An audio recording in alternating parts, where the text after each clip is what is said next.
Bismillahirrahmanirrahim. Assalamualaikum warahmatullahi wabarakatuh. Innal hamdalillah nahmaduhu wa nasta'inuhu wa nastaghfiruh wa na'udzu billahi min shururi anfusina wa min sayyiati a'malina. May yahdihillahu fala mudilla lahu wa may yudlil fala hadiya lahu. أشهد أن لا إله إلا الله وحده لا شريك له وأشهد أن محمدًا عبده ورسوله صلى الله عليه وعلى آله وأصحابه ومن تبعهم بإحسان إلى يوم الدين وسلم تسليمًا كثيرا. يا أيها الذين آمنوا اتقوا الله حق تقاته ولا تموتن إلا وأنتم مسلمون. يا أيها الناس اتقوا ربكم الذي خلقكم من نفس واحدة وخلق منها زوجها وبث منهما رجالا كثيرا ونساء واتقوا الله الذي تساءلون به والأرحام إن الله كان عليكم رقيبا. يا أيها الذين آمنوا اتقوا الله وقولوا قولا سديدا يصلح لكم أعمالكم ويغفر لكم ذنوبكم ومن يطع الله ورسوله فقد فاز فوزا عظيما. أما بعد فإن أصدق الحديث كتاب الله وخير الهدي هدي محمد صلى الله عليه وسلم وشر الأمور محدثاتها وكل محدثة بدعة وكل بدعة ضلالة وكل ضلالة في النار. Ma'asyiral muslimin wal muslimat yang semoga senantiasa dimuliakan oleh Allah Subhanahu wa taala. Alhamdulillah, malam hari ini kita kembali melanjutkan kajian kitab Bulughul Maram, yang tepatnya kita membaca hadis-hadis yang dibawakan oleh Imam Ibnu Hajar di dalam bagian Kitabul Jami'. Dan malam hari ini kita akan membaca bab at-tarhib min masawi'il akhlaq. Babut tarhibi min masawi'il akhlaq. Bab yang kalimat tarhib berasal dari kata rahaba yurahibu, menumbuhkan rasa takut. Bab menjelaskan tentang anjuran untuk, atau bab yang menumbuhkan rasa takut dari akhlak-akhlak yang buruk. Jadi di dalam bab ini dijelaskan atau dibawakan oleh al-imam hadis-hadis yang di dalamnya terdapat larangan-larangan dari akhlak-akhlak yang buruk, agar umat ini meninggalkan akhlak-akhlak yang buruk yang Rasulullah sebutkan dalam hadis-hadis yang dibawakan oleh al-imam di dalam kitabnya ini. Hadis yang pertama yang beliau bawakan di dalam bab ini, hadis dari Abu Hurairah radhiyallahu anhu. Beliau berkata, qala Rasulullah sallallahu alaihi wasallam, telah bersabda Rasulullah sallallahu alaihi wasallam, iyyakum wal hasad, jauhilah oleh kalian sifat hasad.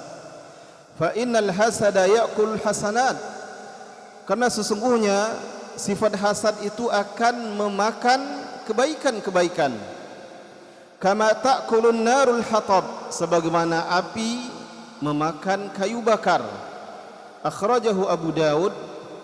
Hadis ini dikeluarkan oleh Imam Abu Daud dan juga oleh Imam Ibnu Majah, tapi dari jalan sahabat Anas Ibnu Malik, dan hadisnya sama.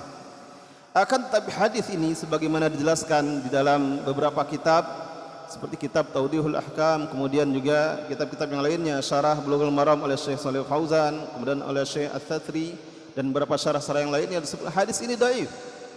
Secara sanad hadis ini lemah, tapi secara maknanya benar.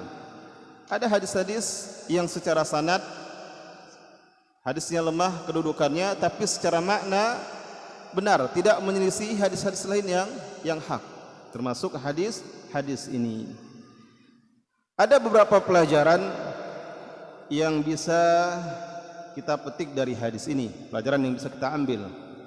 Yang pertama, di dalam hadis ini terdapat peringatan dari sifat hasad.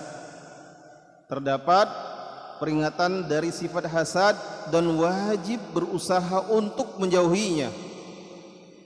Wajib berusaha untuk meninggalkannya. Dan bahwasanya jika sifat hasad itu ada pada seseorang, dia akan menghilangkan kebaikan-kebaikan yang ada pada orang tersebut. Sifat hasad, kalau bahasa kita aja sifat dengki. Nanti ada penjelasannya, hasad itu seperti apa yang tercela, atau apakah ada hasad yang terpuji. Tapi sifat hasad ini jika ada pada seseorang, maka itu akan menghilangkan kebaikan-kebaikan yang ada padanya, dan juga akan menggugurkan pahala-pahala dari kebaikan tersebut. Kalau kebaikannya hilang, otomatis pahalanya gugur. Sebagaimana api membakar kayu bakar, api memakan kayu bakar dan menjadikannya debu. Begitu juga dengan hasad, akan menghilangkan kebaikan-kebaikan yang ada pada seseorang, menghilangkan pahalanya dan menjadikan dia suatu yang sia-sia. Kemudian poin yang kedua atau pelajaran yang kedua, hasad atau sering kita sebut dengan iri, dengki, yang dilarang darinya adalah apabila seseorang melihat nikmat Allah ada pada orang lain, melihat saudaranya mendapatkan nikmat Allah, usahanya maju, berkembang dengan pesat, atau nikmat-nikmat yang lainnya. Lalu orang yang melihatnya ini, dia berangan-angan berharap nikmat tersebut hilang dari saudaranya tersebut. Hilang nikmat tersebut, bahkan tak jarang berangan-angan kalau nikmat tersebut beralih padanya. Nah, yang seperti ini termasuk salah satu bentuk hasad yang tercela. Iri yang tercela, dengki yang tercela. Orang kalau padanya ada sifat hasad ini, dia tidak pernah gembira kalau melihat saudaranya mendapat kebaikan atau nikmat dari Allah Subhanahu wa taala. Orang yang hasad kalau berada dalam suatu persaingan, lalu saudaranya ini mengalami sesuatu yang menyebabkan misalnya sakit, gembira, senang sekali dia. Kalau dalam lingkungan dunia pendidikan sekolah, karena saya memang tinggal di lingkungan sekolah, kemudian juga berkecimpung di dunia pendidikan sudah cukup lama, dari tahun 2005 di sekolah berasrama, pesantren ataupun apalah namanya. Bentuk-bentuk hasad itu kadang terlihat jelas. Ada di antara peserta didik ingin juara, dan dia tidak ingin santri yang lain juara. Pernah ada yang melakukan sampai mencuri semua buku. Beberapa hari sebelum ujian, dia ambil buku-buku pelajaran kawan-kawannya tersebut. Kawannya memang pintar yang diambil ini. Diambil buku pelajarannya, buku catatannya, semuanya dibuang jauh-jauh. Itu hasad seperti itu. Dia tidak ingin saingannya ini juara, dia ingin dia yang juara. Itu karena hasad. Karena memang yang dibuang ini santri yang selalu juara. Ada juga hasad, tidak ingin kawannya memakai pakaian yang bagus, rapi. Setiap kali kawannya ini punya pakaian yang baru, dia gunting. Dan itu terjadi beberapa kali, pelakunya satu orang. Dirusak dengan gunting, sampai akhirnya ketahuan siapa pelakunya. Itu hasad. Na'udzubillah. Maka Allah merintahkan kita berlindung dari orang-orang yang hasad jika dia hasad. Wa min syarri hasidin idza hasad. Dan dari keburukan orang yang hasad jika dia hasad, iri atau dengki. Maka hasad yang seperti ini tercela. Kemudian pelajaran yang ketiga, al-hasadu qad jaa dhammuhu fil kitabi was sunnah. Sifat hasad itu, sifat hasad, iri, dengki, telah datang celaannya di dalam Al-Quran dan Sunnah. Seperti firman Allah di dalam surah An-Nisa ayat 54, Allah berfirman, Am yahsuduna an-nasa ala ma atahumullahu bin fadlih. Atau apakah mereka iri, dengki kepada manusia? Yang dimaksud dengan manusia di sini, kalau kita buka kitab tafsir, Nabi Muhammad dan pengikutnya, para sahabat. Apakah mereka iri dengki kepada manusia atas karunia yang telah Allah berikan kepadanya? Ini celaan Allah. Istifham inkari dalam bahasa Arabnya, dalam bentuk pertanyaan tapi mengingkari bahwasanya Allah membenci sifat hasad. Kemudian di dalam hadis riwayat Ahmad dan juga riwayat Tirmidzi dari Zubair ibn al-Awwam dari Nabi sallallahu alaihi wasallam, beliau bersabda, "Dabba ilaikum da'ul umami qablikum." Dabba ilaikum da'ul umami qablikum. Kalian telah terjangkit oleh penyakit umat-umat sebelum kalian. Lalu Rasulullah sebutkan apa saja penyakit itu. Ini hadisnya panjang, tapi kita ambil satu bagian saja. Lalu Rasul sebutkan apa saja penyakit tersebut. Al-hasadu wal baghdha'u hiyal haliqah. Hasad itu penyakit umat-umat terdahulu, kata Rasulullah. Dan ternyata umat Nabi Muhammad juga terjangkit, terserang oleh penyakit hasad ini. Dan juga al-baghdha', penyakit kebencian. Hiyal haliqah. Lalu kata Rasulullah, hiyal haliqah, dan itu memotong atau menggunting. Haliqatud din, memotong agama. Apa maksudnya memotong agama? Orang kalau sudah terjangkit oleh hasad dan benci yang tidak pada tempatnya, dia bisa saja seperti orang yang tidak beragama. Seolah-olah dia tidak takut dengan Allah yang Maha mengetahui bahkan detak jantungnya, bahkan apa yang terlintas di hatinya, Allah mengetahuinya. Hilang. Kalau sudah diliputi oleh hasad, tidak tahu lagi. Seolah orang yang tidak beragama. Maka hasad ini sangat dibenci dalam Islam. Dan hasad itu memberi pengaruh-pengaruh yang buruk. Bahkan dosa pertama yang menyebabkan iblis dikeluarkan dari neraka adalah hasad. Kemudian dosa pertama di antara manusia ada juga hasad. Kalau dosa pertama dari seluruh makhluk itu hasadnya iblis kepada Adam. Ketika Allah perintahkan semua makhluk, malaikat dan apa yang ada di surga untuk sujud kepada Adam, bukan sujud ubudiyah, bukan sujud ubudiyah, tapi sujud ta'atan lillah, bukan sujud ubudiyah kepada Adam, tapi sujud sebagai taat kepada perintah Allah. Tapi iblis yang merupakan dari bangsa jin tidak mau. Dia merasa jauh lebih mulia daripada Adam yang diciptakan dari tanah. Dia merasa dia diciptakan dari zat yang lebih mulia dari api. Padahal yang lebih mulia atau tidak itu Allah Subhanahu wa taala, bukan zatnya.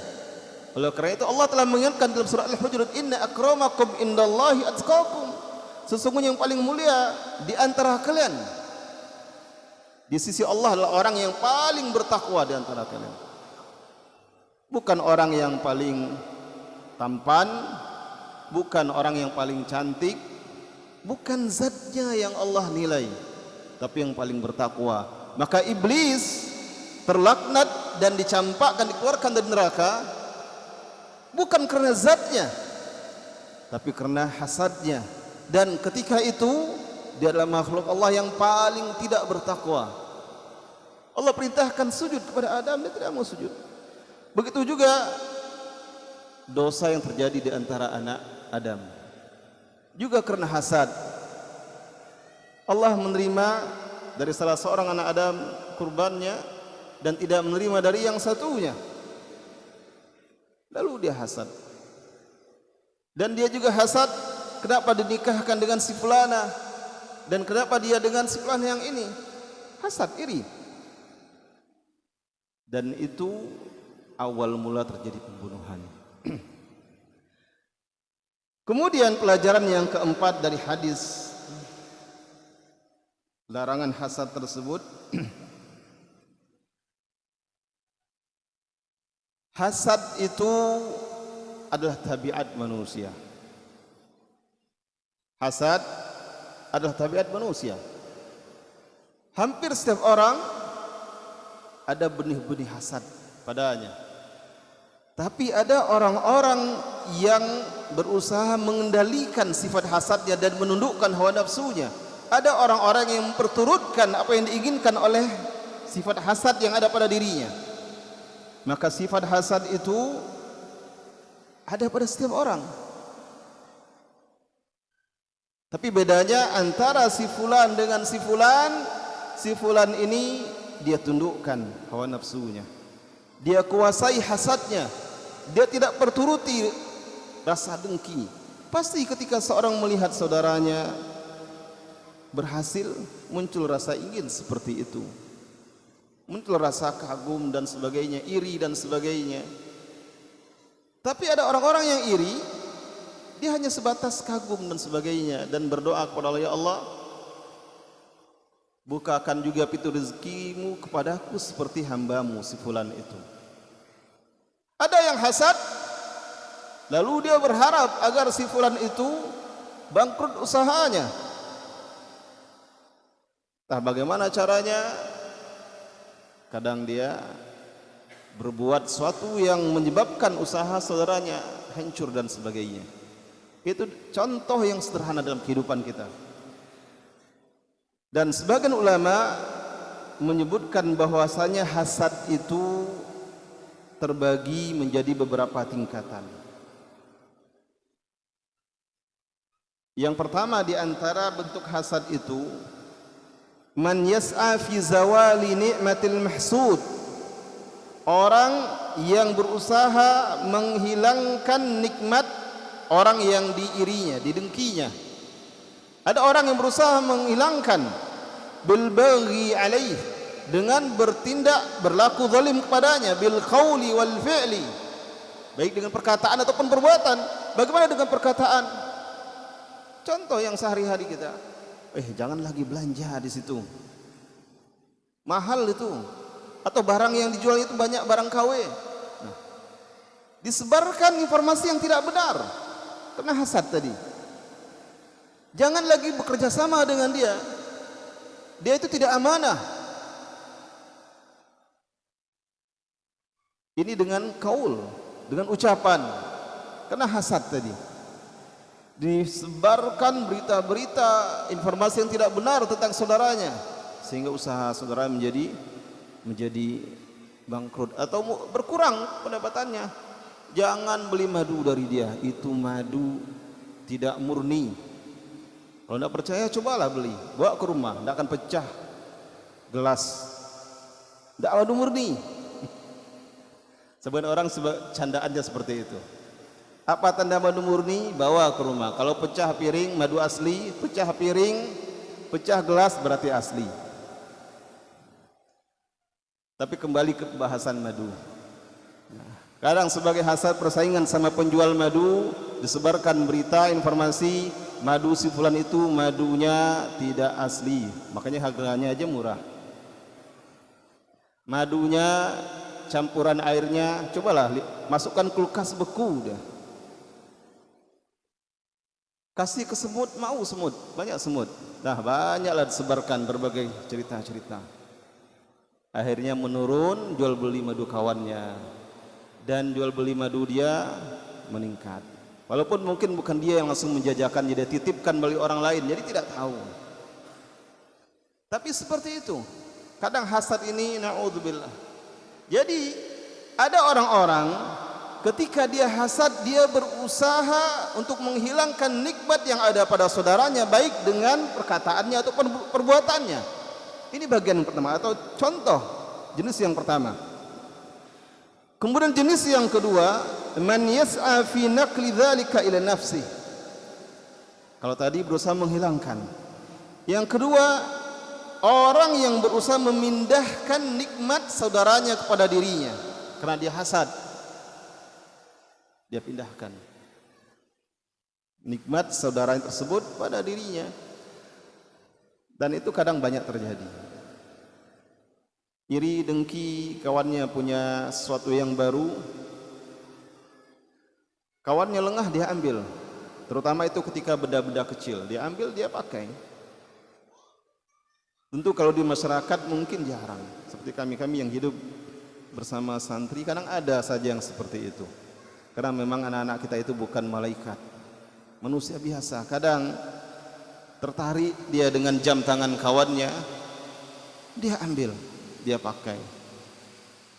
Tertarik dengan sesuatu yang baru milik kawannya, dia ambil, dia pakai, dia jadikan dia aku milik dia. Kadang ada saja yang seperti itu. Dari sekian ratus, hampir 1000 santri, 1-2 kadang ada. Dan tentu harapan kita semoga Allah memberikan mereka hidayah. Kemudian yang ketiga, jenis yang ketiga, man yas'a fi izalatil mahsudi faqat, yaitu orang yang berusaha menghilangkan orang yang didengki. Yang didengki saja, yang berusaha dihilangkannya, min ghairi nakli dzalika ila nafsi, tanpa ada keinginan untuk memindahkannya kepada dirinya. Maksudnya menghilangkan sesuatu yang didengkinya. Dia dengki pada si fulan karena punya sesuatu, dia berharap itu hilang, tapi tanpa ada keinginan itu berpindah kepadanya. Dan ini semuanya adalah hasad yang tercela dan terlarang darinya. Kemudian yang keempat, orang yang jika dia hasad kepada orang lain, dia tidak berbuat mengikuti, memperturutkan perasaan hasad iri dengkinya, dan dia tidak berbuat melampaui batas kepada yang dihasadnya, didengkinya, baik itu dengan perkataannya dan tidak juga dengan perbuatannya. Yang seperti ini sebagaimana diriwayatkan dari Al-Hasan annahu la ya'tham bidzalik, maka tidak muncul rasa hasad, tapi sedikit pun dia tidak ada keinginan untuk hilang sesuatu yang ada pada saudaranya, dan dia berusaha mengendalikan dirinya, tidak turutkan keinginan yang muncul pada dirinya. Dia tahan lisannya, dia tahan dirinya dari perbuatan-perbuatan yang jika orang yang hasad memperturutkan akan perlakuan, tapi dia tidak. Nah, yang seperti ini, maka yang seperti ini tidak berdosa insyaallah. Kemudian yang kelima, seseorang yang jika mendapati ada rasa iri dengki pada dirinya, lalu dia berusaha untuk menghilangkannya. Ada perasaan hasad dan dia tahu itu tidak Allah sukai, dia berta'awudz kepada Allah, dia beristighfar kepada Allah, berta'awudz kepada Allah dari godaan syaitan, dan dia tidak perturutkan apa yang diinginkannya. Bahkan dia balas sifat hasad tersebut, dia kalahkan dengan berbuat baik atau bersikap baik kepada saudaranya yang dia iri kepadanya. Dan bahkan dia mendoakan dengan mendoakan keberkahan sebagaimana diajarkan oleh Rasulullah. Ketika kita tertarik pada suatu kagum, doakan keberkahan terhadap sesuatu yang kita kagumi ini. Maka jika orang-orang yang seperti ini, inilah dia yang paling tinggi derajatnya. Muncul rasa kagum, iri, segera dia beristighfar pada Allah, kemudian berta'awud, mohon perlindungan dari, kemudian doakan keberkahan untuk saudaranya atau untuk hal-hal yang dia kagumi dari saudaranya. Karena hasad itu kalau diperturutkan akan menjadi sarana syaitan untuk menimpakan penyakit ain kepada orang lain. Dan ain itu hak, penyakit melalui mata yang hasad. Dan itu sering terjadi. Kalau mungkin di daerah-daerah sebagian di kampung-kampung untuk mencegah penyakit ain pada bayi kadang diikatkan. Dan itu tidak dibenarkan. Diikatkan ada semacam kalung, ada kain, katanya agar tidak sakit-sakitan. Nah, kadang sebagian saudara kita sangat disayangkan juga karena ain itu juga bisa melalui foto. Pajang foto anaknya lucu, menarik. Khawatir. Dan sering kadang kita terlihat seperti itu. Nah, dan pernah terjadi pada salah seorang teman ketika saya masih di Madinah, mungkin saya pernah cerita di sini. Dia baru beli baju jubah bagus, dia bawa ke Masjid Nabawi. Dia bawa ke Masjid Nabawi, ke tempat biasa mahasiswa Madinah bertemu di situ. Sebelum maghrib duduk di situ, banyak yang duduk saling bertemu. Biasanya kalau setelah selesai sholat maghrib berpencar duduk di halakoh-halakoh atau majelis-majelis ilmu. Nah, ikhwah ini datang, banyak yang kagum. Banyak yang kagum, Masya Allah baju baru. Yang nyebut Masya Allah, muji Allah, insya Allah tidak apa-apa. Tapi yang tidak, siapa yang tahu? Mungkin di antara orang-orang yang duduk tersebut ada yang muncul terbersit rasa hasad, lalu dimanfaatkan oleh syaitan. Setelah sholat isya, karena biasanya kami pulang itu setelah sholat isya, pulang ke asrama, jadi dia melewati lemari yang memang di setiap asrama, setiap mahasiswa disediakan satu lemari besi, lemari kain terbuat dari besi. Dia lupa, ternyata di atas lemari itu ada palu, kan ujungnya itu untuk mencabut paku. Jatuh, menimpa pundaknya, sobek baju barunya. Baru dia ingat, jangan-jangan tadi ada yang kagum, dan tidak memuji Allah dan tidak mengucapkan keberkahan. Tapi jika kagum terhadap sesuatu, puji Allah. Lihat kawan beli motor baru, puji Allah dan ucapkan keberkahan, semoga berkah. Kita tidak tahu, hasad itu tidak ain yang berawal dari hasad, tidak bisa kita ketahui siapa pelakunya. Apa kita bisa menyebut atau tidak?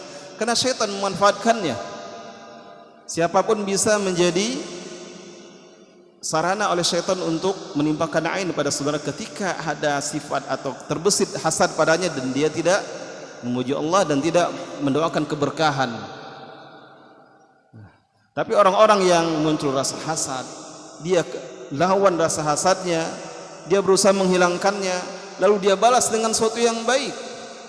Salah satunya dengan mendoakan untuk saudaranya, mendoakan keberkahan, dia puji Allah. Maka ini insya Allah ini yang paling tinggi derajatnya.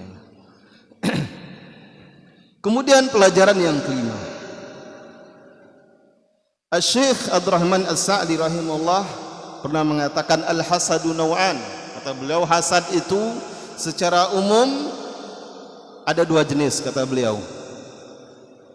Naw'un muharram madhmum. Jenis yang pertama itu haram dan tercela. Hasad, iri, dengki, yaitu jenis yang pertama haram dan tercela.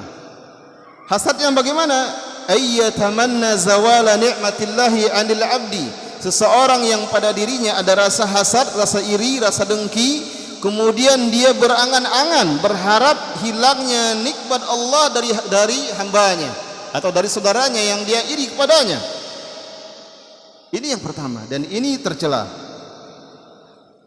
Kemudian yang kedua, jenis yang kedua, alla yatamanna zawala ni'matillahi 'anil 'abdi. Orang yang muncul padanya rasa hasad, lalu dia lawan rasa hasadnya dan dia tidak berangan-angan hilangnya nikmat Allah dari hambanya tersebut. Tidak muncul angan-angan keinginan untuk hilang. Akan tetapi kata Syekh, walakin yatamanna husula mithliha lahu. akan tapi dia berharap, berangan-angan mendapatkan yang sama sepertinya dari Allah, atau bahkan lebih darinya, atau paling tidak kurang dari itu. Tapi dia tidak berharap kalau itu hilang dari saudaranya. Dia hanya berharap semoga saja bisa seperti fulan, semoga bisa seperti si fulan, bisa menjadi orang yang istiqomah. Nah, itu luar biasa. Atau misal dalam urusan duniawi bisa sukses seperti si fulan. Dan yang seperti ini terpuji, kata Syekh. Dan jenis ini jenis yang terpuji. Adapun yang pertama itu jenis yang tercela. Kemudian ada yang namanya ghibtah. Mirip-mirip seperti hasad, seperti iri dengki, tapi para ulama menyebutnya dengan istilah ghibtah. Apa itu ghibtah? Yatamanna husula matalibid dunya li'adli al-ladzat wa tanawul syahwat ka qissati qaumi Qarun. Ini ghibtah yang tidak terpuji, maaf. Ghibtah yang tidak terpuji. Seseorang yang berangan-angan mendapatkan keinginan duniawi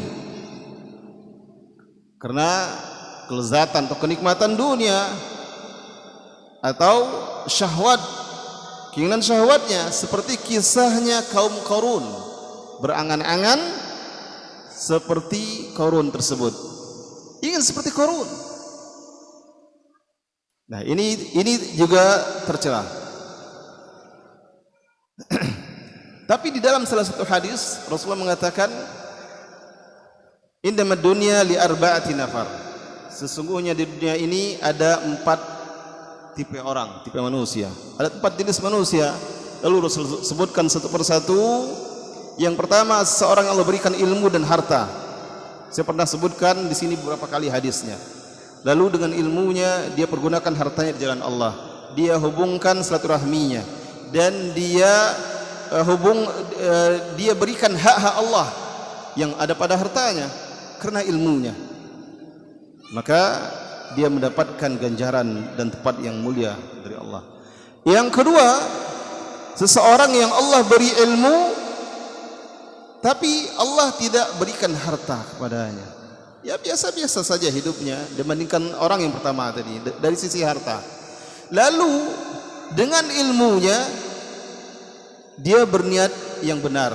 Dia berharap kepada Allah, berangan-angan, seandainya saya diberikan harta seperti si fulan orang yang pertama, maka dia juga akan pergunakan hartanya seperti itu. Dia akan berikan hak-hak hartanya, dia akan hubungkan tali rahimnya dengan hartanya. Apa kata Rasulullah? Maka dia tempatnya atau ganjarannya sama seperti yang pertama. Itu angan-angan yang baik. Dan angan-angan yang baik itu karena dorongan ilmu yang benar. Jam berapa masuk waktu Isya? Belum ya? Kemudian yang ketiga kata Rasulullah, seorang yang Allah beri harta tidak Allah beri ilmu. Lalu dia pergunakan hartanya sesuka hatinya. Dia tidak pergunakan hartanya untuk tetap menjaga hubungan tali rahimnya. Dia tidak berikan hak-hak Allah. Dia tidak berikan hak-hak orang lain yang ada pada hartanya. Dan dia Allah tempatkan di tempat yang hina. Lalu yang keempat, seseorang yang tidak Allah beri ilmu, tidak Allah beri harta. Kemudian karena kejahilannya dia berangan-angan, seandainya saya seperti fulan orang yang ketiga tadi, saya akan gunakan harta saya untuk bersenang-senang, untuk bermaksiat seperti si fulan yang ketiga. Maka apa kata Rasulullah? Dia orang yang keempat ini dengan orang yang ketiga sama posisinya, sama dosanya. Dan itu angan-angan yang buruk. Dan semuanya pembedanya adalah ilmu. Orang pertama, orang kedua mulia karena ilmu. Orang ketiga dan keempat hina karena tidak adanya ilmu yang membimbingnya, sehingga dia jatuh kepada kehinaan. Na'udzubillah. Maka ghibtah yang tercela ya sama seperti hasad yang tercela. Kemudian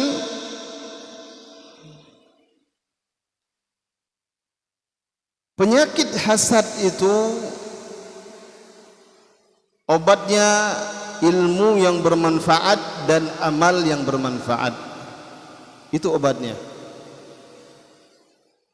Apa maksudnya ilmu yang bermanfaat? Ilmu yang dengannya seseorang tahu dampak dari hasad tersebut. Dengan ilmunya dia paham betul hasad ini hal yang tercela, Allah benci, sehingga dia menjauhi sifat hasad ini, berusaha untuk meninggalkannya. Kemudian amal yang bermanfaat, amal yang seperti apa? Seseorang yang ketika muncul rasa hasad, iri, dengki, dia berusaha untuk menghilangkannya, bahkan dia lawan dengan sesuatu yang akan hilang rasa hasad tersebut. Ketika hasad kepada saudaranya, dia lawan rasa hasadnya yang seharusnya dia membenci, dia berusaha menanamkan, menumbuhkan rasa cinta dengan selalu berbuat baik kepada saudaranya. Dan ini obatnya. Yang pertama dengan ilmu, mengetahui bagaimana buruknya hasad ini. Kemudian yang kedua, melakukan perkara-perkara yang akan menghilangkan rasa hasad dari saudaranya kepada saudaranya. Hadis ini atau pelajaran ini kita ambil dari hadis yang pendek, secara sanad lemah, dilemahkan oleh banyak ulama, tapi secara maknanya dibenarkan oleh para ulama. Baik, kita masuk ke hadis berikutnya. Hadis kedua yang dibawakan oleh Imam di dalam bab terhib an masawi'il akhlaq.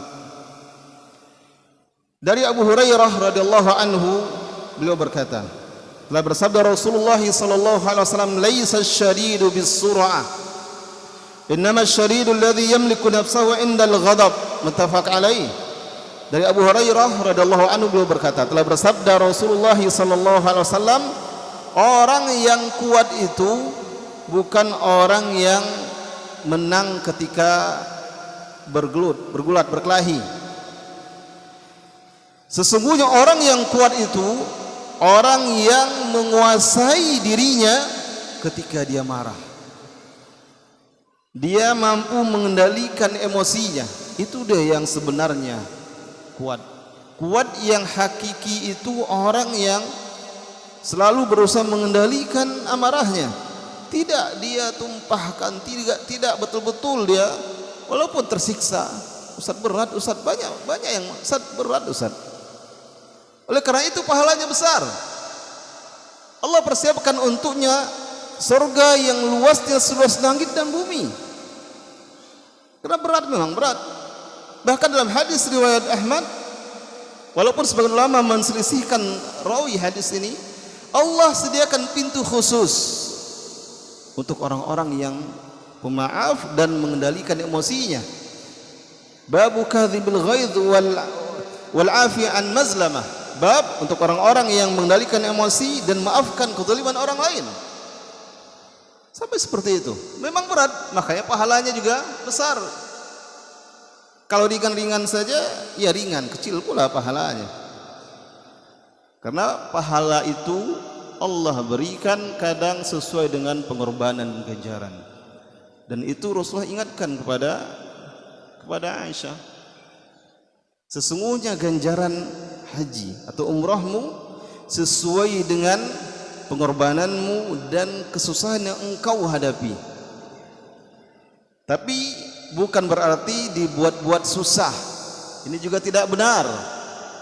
Sesuatu yang awalnya mudah, lalu tanpa diinginkan menjadi sulit, susah.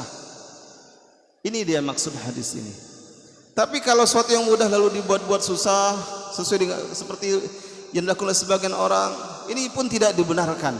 Takalluf dalam ibadah yang seperti ini maka tidak dibenarkan. Sesuatu yang mudah lalu disusah-susahkan, disulit-sulitkan, ini tidak dianjurkan juga di dalam Islam. Yang Rasulullah maksudkan, dan ada kaidah Al-ajru ala qadril masyaqqah. Ganjaran itu sesuai dengan kadar sulitnya yang dihadapi. Bukan maksudnya sengaja menyulit-nyulitkan. Tapi ketika ada suatu amal saleh, amal kebaikan, mau tidak mau memang sulit yang dihadapi. Semakin berat tantangan, semakin berat rintangannya, semakin besar pula pahalanya.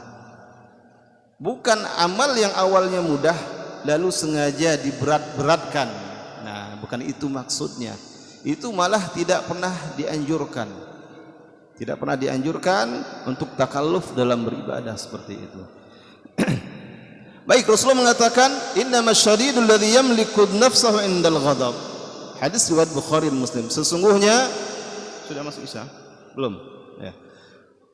Sesungguhnya orang yang kuat itu orang yang mampu menguasai dirinya ketika dia murka, ketika dia marah, ketika dia emosi. Tidak dia perturutkan emosinya. Ini dia orang yang kuat, kata Rasulullah sallallahu alaihi wasallam. Ada beberapa pelajaran yang bisa kita petik dari hadis ini. Hadis ini mengajarkan kepada kita atau menunjukkan kepada kita bahwasanya kekuatan yang hakiki itu bukanlah kekuatan otot. Walaupun besar badannya, six pack misalnya, atau one pack.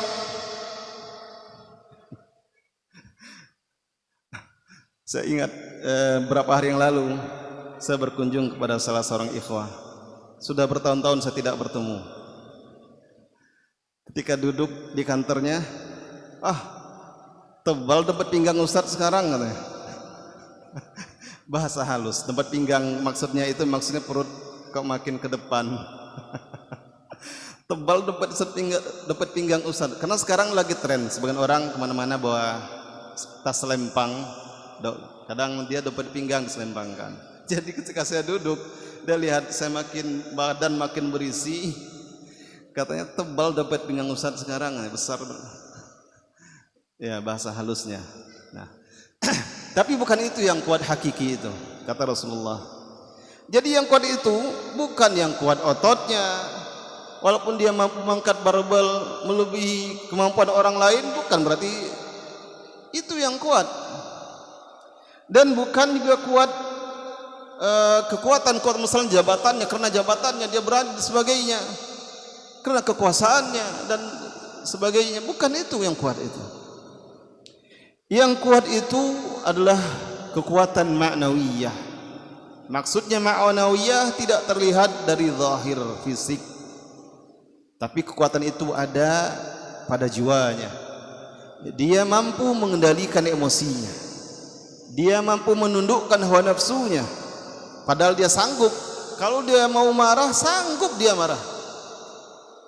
Tapi ketika dia lihat, misalnya dia lagi duduk enak-enak, tiba-tiba tertendang oleh seseorang. Pas dia lihat siapa yang nendangnya, anak kecil, tidak jadi. Anak kecil. Dia mau marah, bisa saja.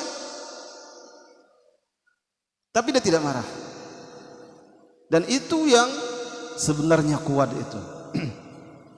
Sedangkan orang-orang yang kuat badannya dan kalau berkelahi selalu menang misalnya, dia kuat, tapi bukan itu kekuatan yang sesungguhnya menurut hadis ini. Walaupun hadis lain mengatakan al-mu'minul qawi ahabbu ilallahi minal mu'minid dha'if. Seorang mukmin yang kuat itu kuat dalam segala hal, termasuk berarti kuat juga dalam mengendalikan emosinya. Lebih Allah cintai daripada orang yang ketika tersinggung, ketika marah keluar semuanya.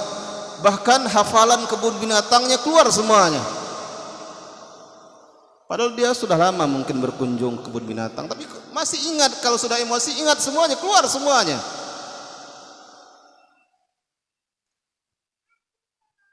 Baik, azan, silakan azan dikumandangkan. Setelah azan insyaallah kita lanjut sebentar.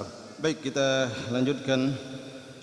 Adapun apa yang telah Rasulullah sebutkan dalam hadis sahih riwayat Bukhari dari Abu Hurairah radhiyallahu anhu, di situ ada kisah bahwasanya salah seorang sahabat berkata kepada Rasulullah, "Ausini, "Ya Rasulullah, ausini wahai Rasulullah, berilah wasiat kepadaku." Maka Rasulullah memberi wasiat kepada, la taghdab, la taghdab, jangan marah. Maka di sini para ulama menjelaskan maksud dari wasiat Rasulullah ini ada dua maksud, ada dua makna. Yang pertama, Allah mewasiatkan kepada sahabat yang mulia ini agar melakukan sebab-sebab yang dengannya dia dapat mengendalikan emosinya. Apa sebab-sebab tersebut? Banyak.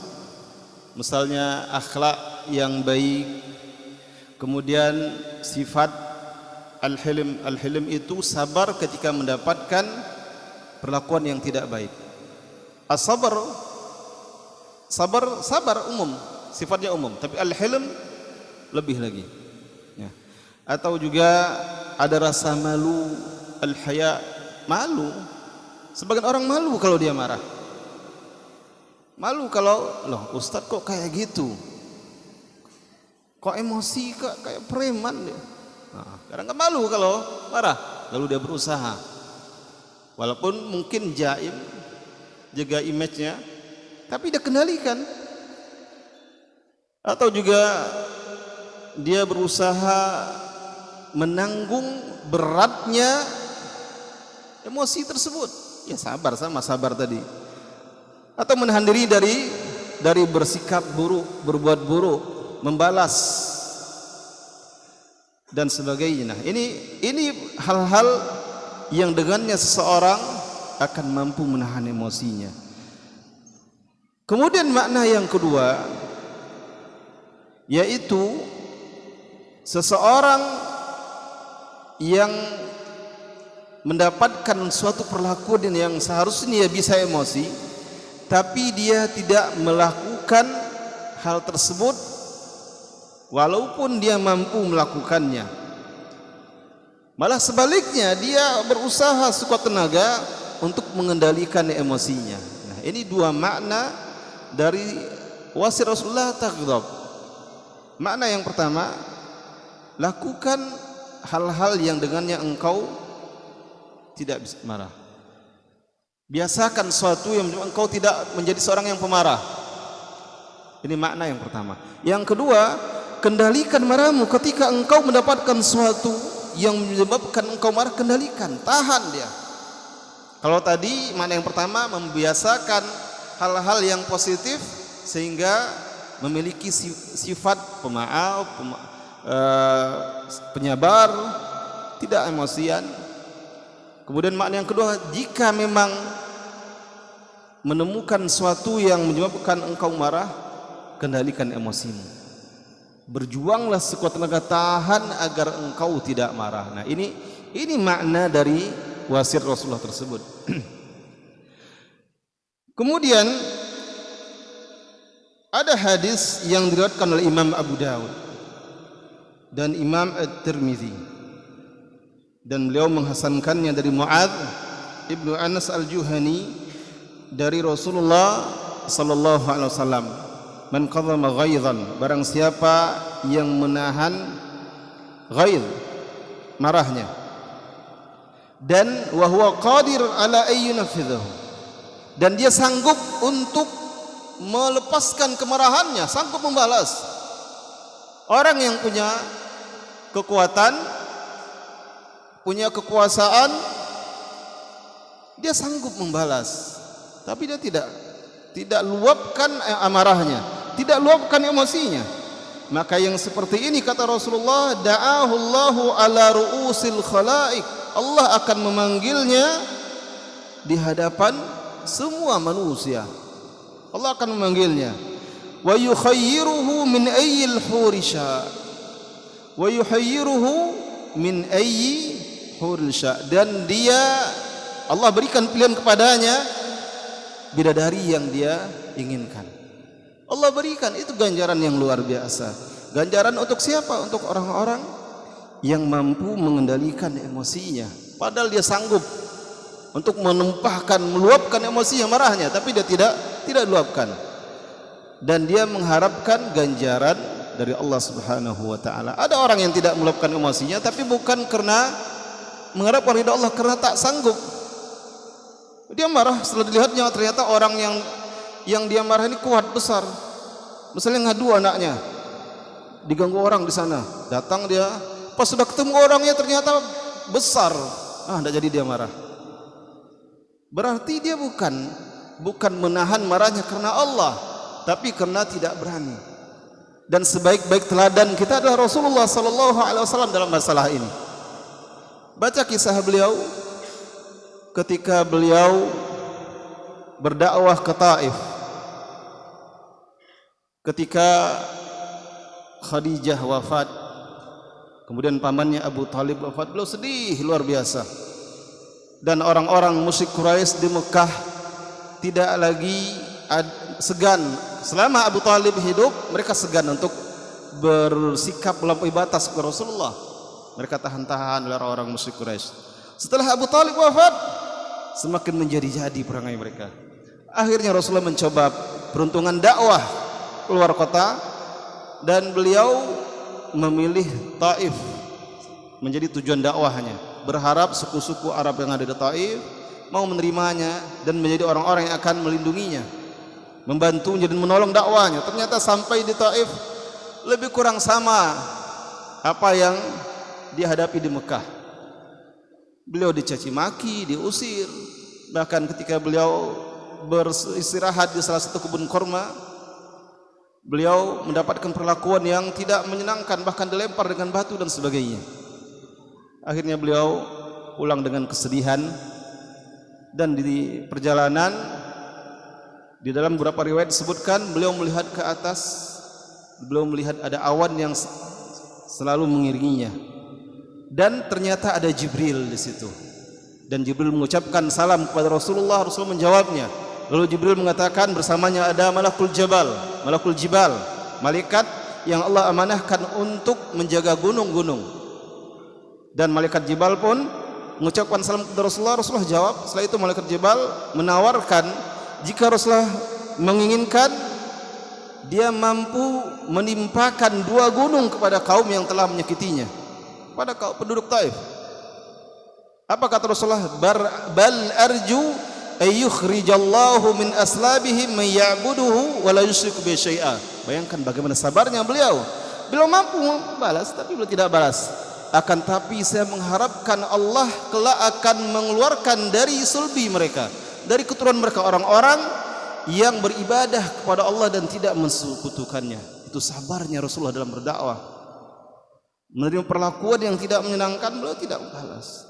Sabar beliau, bahkan berdoa kepada Allah agar Allah berikan. Dan sejarah mencatat ketika Jazirah Arab semuanya telah beriman, termasuk Taif. Kemudian wafat Rasulullah, ada kabilah-kabilah yang murtad, ada yang menolak zakat, dan ada yang murtad. Tapi penduduk Taif tetap setia di atas tauhid dan tidak pernah murtad dari ajaran Nabi yang mulia sallallahu alaihi wasallam.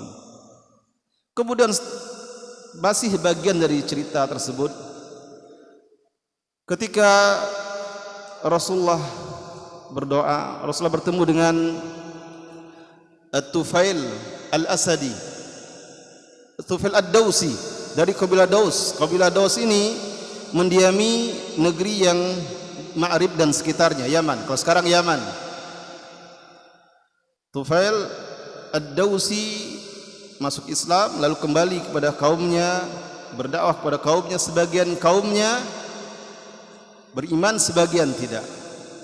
Kemudian setelah Rasulullah hijrah ke Madinah, ketika Rasulullah pulang dari perang Khaybar, At-Tufail Ad-Dausi ini berkunjung ke Madinah dengan beberapa orang dari sukunya, kabilahnya. Dan At-Tufail berkata kepada Rasulullah, "Ya Rasulullah, sesungguhnya sebagian kaum Daus telah durhaka dan tidak beriman. Doakanlah kepada Allah keburukan untuk mereka." Lalu Rasulullah menghadap ke kiblat dan mengangkat kedua tangannya. Orang-orang yang ada di sekitar Rasulullah mengatakan, "Halaku, mereka pasti akan binasa. Kenapa? Karena sahabat semua tahu doa Rasulullah doa yang mustajab. Mereka mengira Rasulullah mendoakan kehancuran kebinasan untuk Ad-Daus.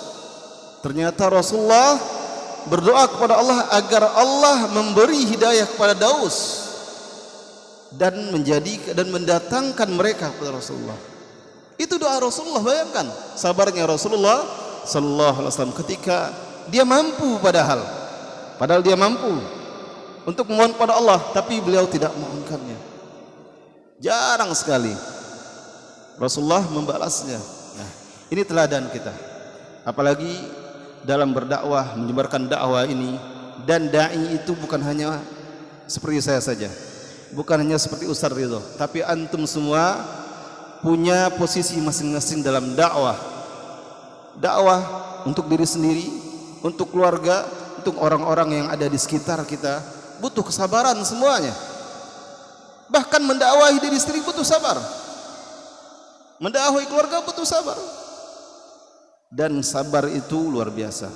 Apalagi sabar jika kita mampu meluapkan emosi tapi kita tidak meluapkannya. Ganjarannya kata Rasulullah kelak pada hari kiamat dipanggil di hadapan semua manusia dan Allah persilahkan pilih dari bidadari yang engkau inginkan. Dan ini ganjaran yang luar biasa.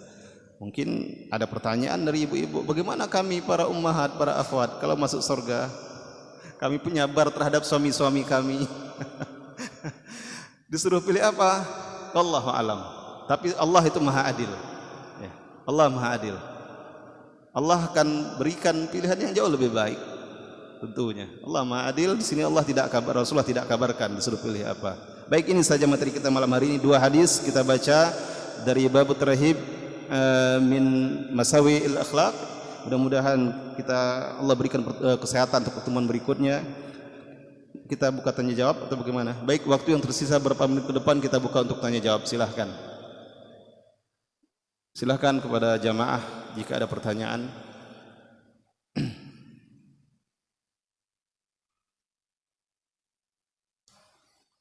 Silahkan. Waalaikumsalam warahmatullahi wabarakatuh.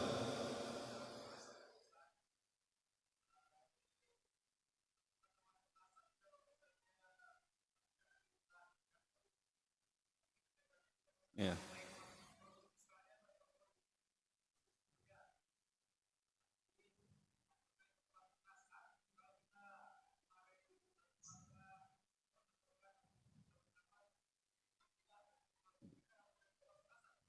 Baik. Pertanyaannya, karena sekarang Yahudi atau yang dikenal dengan sebutan Israel, walaupun mereka sebenarnya bukan dari keturunan Bani Israel, apakah karena sekarang Yahudi itu berbuat sewenang-wenang terhadap kaum muslimin di Palestina, lalu ketika kita anjurkan keluarga kita untuk memboikot produk-produk ini, apakah kita termasuk hasad? Tidak termasuk hasad yang seperti ini. Bahkan jika itu memang memberikan manfaat dan maslahat faedah untuk kaum muslimin, maka tidak termasuk hasad. Hasad itu kepada seorang yang memang tidak seperti itu kan ada manfaat dan faedahnya. Sedangkan hasad itu berangan-angan kepada saudara, kepada kita, kepada kaum muslimin, hilangnya nikmat yang ada padanya, padahal nikmat itu bermanfaat untuknya. Kalau nikmat yang buruk-buruk pun kita tidak dikatakan hasad. Misalnya saudara kita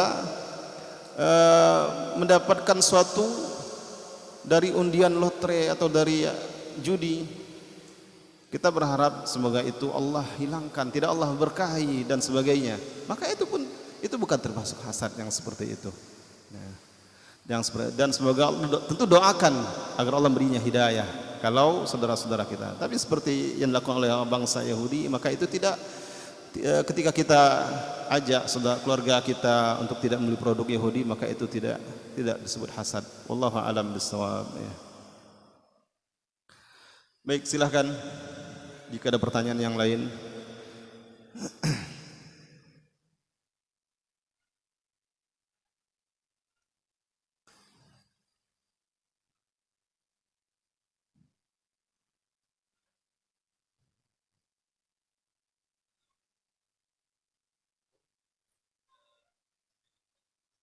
Kalau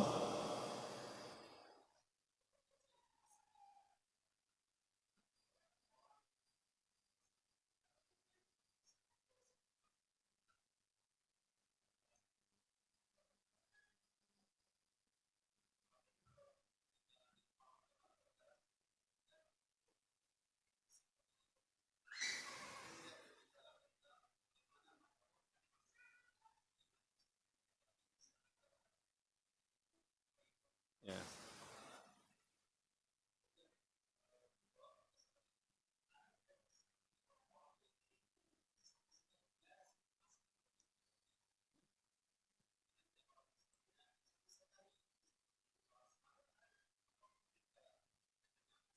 ya.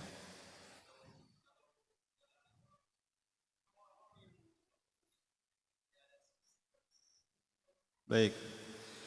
Pertanyaannya, adakah orang-orang yang sama sekali tidak ada sifat hasad pada dirinya? Maka jawabannya tidak ada. Bedanya, ada orang-orang yang hasadnya positif, ada yang hasadnya negatif. Dan hasad positif maka berubah menjadi ghibtah, disebut dengan ghibtah. Apa contohnya? Orang yang Allah berikan ilmu lalu diajarkan, lalu ada yang hasad iri kepadanya, ingin seperti itu. Dan itu ada semua pada ulama, pada ahlul ilmi, ada semua seperti itu. Atau orang yang diberikan harta yang banyak lalu dia habiskan hartanya di jalan Allah, lalu orang-orang yang melihatnya ingin seperti itu, dan itu ada semua. Bahkan orang-orang baik pun akan seperti itu. Sebagai contoh tadi, orang yang berilmu, ketika dia berangan-angan seperti si fulan, dia berilmu. Itu hadis Rasulullah yang mengatakan. Nah, jadi memang sebagaimana tadi juga disebutkan, dan saya juga baca di beberapa kitab, hasad itu adalah tabiat asli manusia sebenarnya. Jadi pada semua manusia ada. Tapi bedanya, ada yang hasadnya menjurus kepada yang negatif, yang terlarang, ada yang hasadnya dia pada yang positif, ataupun ketika hasadnya pada yang negatif tapi dia lawan. Nah, itu perbedaannya. Tapi ada pada semua orang. Termasuk saya dengar suara Ustaz Ridho bacaannya merdu, Masya Allah, membuat bergetar hati kalau udah jadi imam. Tapi saya tidak bisa, karena ternyata suara itu kan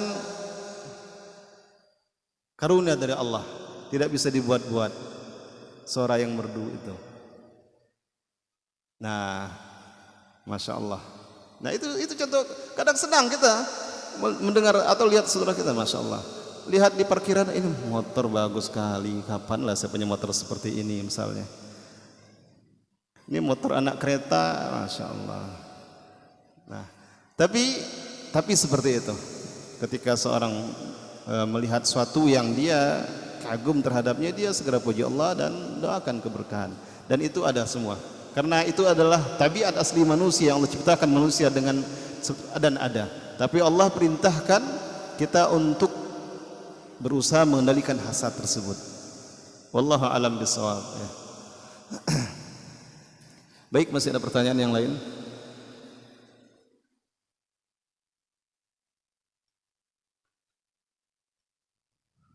Jika tidak ada, kita cukupkan sampai di sini kajian kita di malam hari ini. Semoga apa yang kita pelajari bermanfaat untuk kita semuanya. Subhanakallahumma wa bihamdika asyhadu an la ilaha illa anta astaghfiruka wa atubu ilaik. Wassalamualaikum warahmatullahi wabarakatuh.